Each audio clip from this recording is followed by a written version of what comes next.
Após ouvir incontáveis queixas de amigos e conhecidos, ao se sentirem excluídos e às vezes humilhados diante de alcunhas como voz de taquara e desafinado, entre outros comentários referentes a condições vocais, decidi fundar um coral que funcionasse como um laboratório artístico inclusivo de aprendizagem e transformação. Este grupo, denominado Coral dos Desafinados, é composto por adultos sem qualquer formação musical pregressa e ou que eventualmente se sentiram excluídos por serem considerados destoantes. Um estudo referente ao coro consiste em minha pesquisa de mestrado intitulada Coral dos Desafinados, um laboratório para expressão, que se encontra em fase inicial desenvolvida pelo Programa de Pós-Graduação em Música da UFMG, com orientação da professora Jussara Fernandino. O objetivo da pesquisa consiste em averiguar se o processo de criação dialógico e criativo ali desenvolvido pode se configurar ou não uma via didático-pedagógica musical, o que perpassa a condução do processo de formação e integração do grupo, bem como a construção do repertório e dos arranjos empregados. Esta iniciativa se deu a partir de diversos fatos e reflexões a seguir. O arqueólogo Steven Mitten traz a ideia de que a musicalidade faz parte do genoma humano. É parte da nossa biologia e não somente da nossa cultura. Segundo Mitten, a música está diretamente ligada à construção da nossa humanidade, num processo evolutivo que compreende desde as alterações fisiológicas hominídeas por milhares de anos e suas implicações no comportamento social. Por isso, a musicalidade está no genoma humano. No entanto, embora sejamos seres sociais, culturais e dotados de musicalidade, nem todos nos exprimimos vocalmente segundo padrões considerados satisfatórios pela sociedade.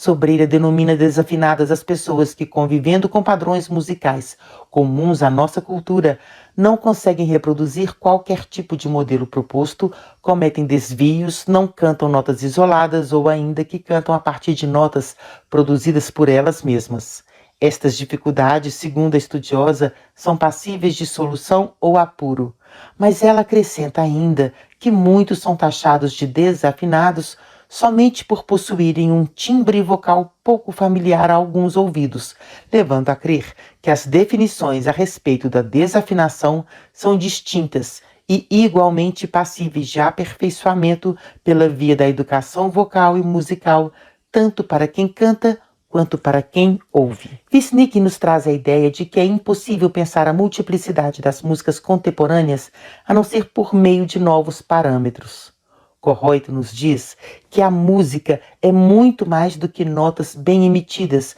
mas uma produção cultural e artística humana na qual não existe objetividade que dê o mesmo valor a uma obra em povos distintos. E complementa: a música contribui para o alargamento da consciência e para a modificação do homem e da sociedade. Enfim, se em 1950 o compositor Leroy Anderson rompeu paradigmas compondo uma obra musical cuja execução requeria uma máquina datilográfica no palco, haveria empecilhos em se produzir música com gente destoante na atualidade? Acreditando ser a voz o melhor meio de introdução à música enquanto recurso mais disponível a todos de imediato, o compositor e educador húngaro Kodály contribuiu para a construção de políticas públicas voltadas à formação musical da população do seu país, utilizando prioritariamente as canções tradicionais dos diversos povos da Hungria, resultando na alfabetização musical e valorização desses grupos. Isto me fez inferir que, se é possível alfabetizar musicalmente toda a população de uma nação, não existem desafinados. Antes, onde há educação musical para todos e também se dá o reconhecimento da cultura popular. Este contexto me revelou o poder político da música e me provocou a perguntar por que no Brasil dos séculos 20 e 21 cresci ouvindo tantos lamentos sobre a condição desafinada de parentes, amigos, conhecidos e colegas de trabalho. Teria sido uma ausência de políticas públicas voltada à educação musical no nosso país? O certo é que os cidadãos brasileiros deveriam ter acesso ao cantar como expressão cultural, conforme atestam o Estatuto da Criança e do Adolescente e a Declaração Universal dos Direitos Humanos. Todo ser humano tem o direito de participar livremente da vida cultural da comunidade, de fruir as artes e de participar do processo científico de seus benefícios. Se a lei nos confere o direito de exercer nossa musicalidade livremente, quem haveria de segregar, impedir, sugerir ou cercear o canto de uma criança, jovem ou adulto? Logo, acreditando que a musicalidade é inata ao sujeito, que cantamos conforme nosso berço cultural, que pertencemos a um país continental e multicultural, num tempo em que corpo e outras fontes sonoras cantam tanto quanto alguém entoando notas musicais,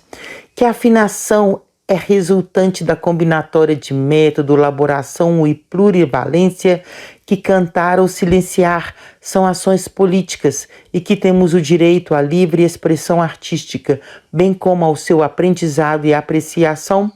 venho conduzindo e instigando o Coral dos Desafinados. Desde agosto de 2015, cantamos semanalmente em Belo Horizonte, Minas Gerais, privilegiando um canto em que canção, corpo, relação consigo mesmo e com os outros, relação com o espaço e técnicas várias não estão separados, mas ao contrário, dialogam entre si ou mesmo se interpenetram.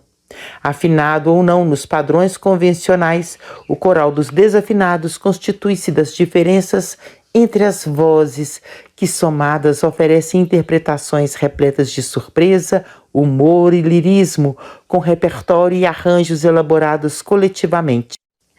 Aspirando a resultados artísticos próprios, o ofício do coral não se resume à preparação de partituras e arranjos pré-concebidos, ao contrário da escolha do repertório e da construção dos arranjos, a rotina dos ensaios, tudo deriva de dinâmicas, oficinas, pesquisas e jogos de integração. As dinâmicas sempre se alinham à prática da musicalização, de tal forma que a cada encontro os participantes são estimulados a perceber, refletir e experimentar o fazer musical por caminhos diversos. O trabalho com os elementos musicais, naquilo que concerne à apreciação, interpretação e improvisação, bem como o desenvolvimento de habilidades fundamentais para se fazer música, ocorrem de forma orgânica e contínua, por um processo participativo, colaborativo e dialógico entre todos os membros do grupo.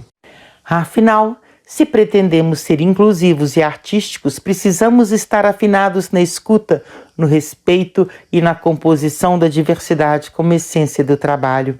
Os participantes do coral apreendem que o meio sociocultural é imprescindível ao desenvolvimento individual. E se um dia esse âmbito lhes foi hostil, hoje é auspicioso e todos têm responsabilidade para que assim permaneça.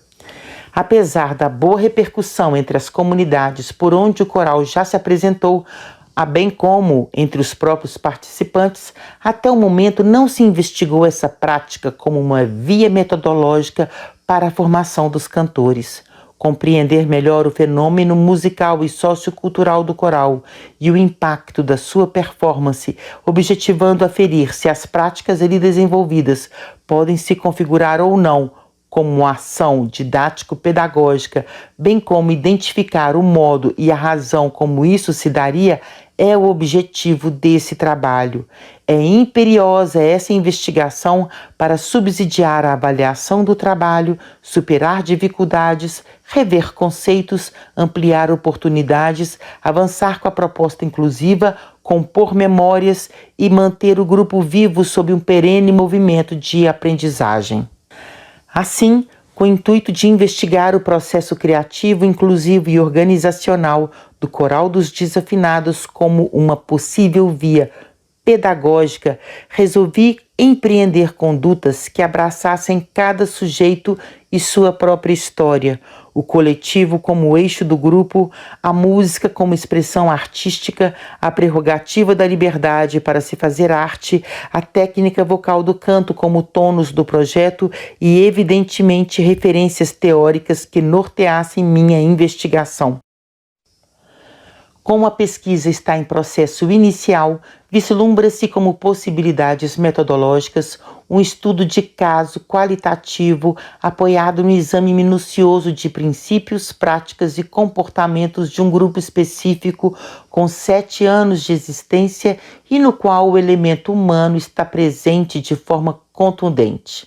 Parte-se da premissa de que as experiências constitutivas dos sujeitos e modeladas por grupos de pertencimento e redes de relações concretas afetam identidades, valores e, no caso, técnicas musicais e processos criativos, revigorando a trajetória do coral dos desafinados, inclusive enquanto proposta pedagógica.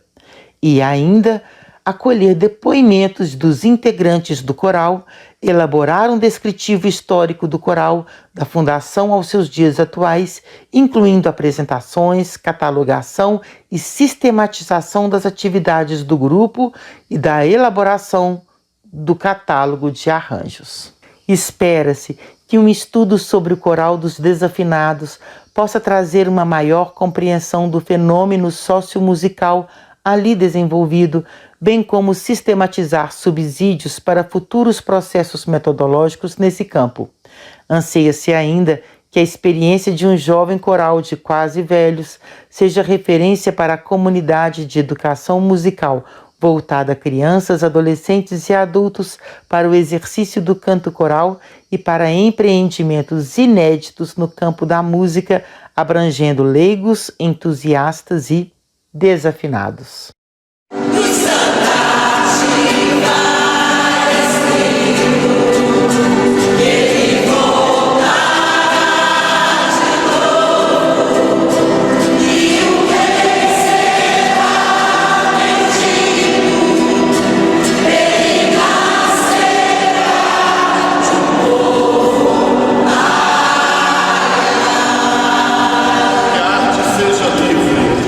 Seja infinita, que a justiça sobreviva.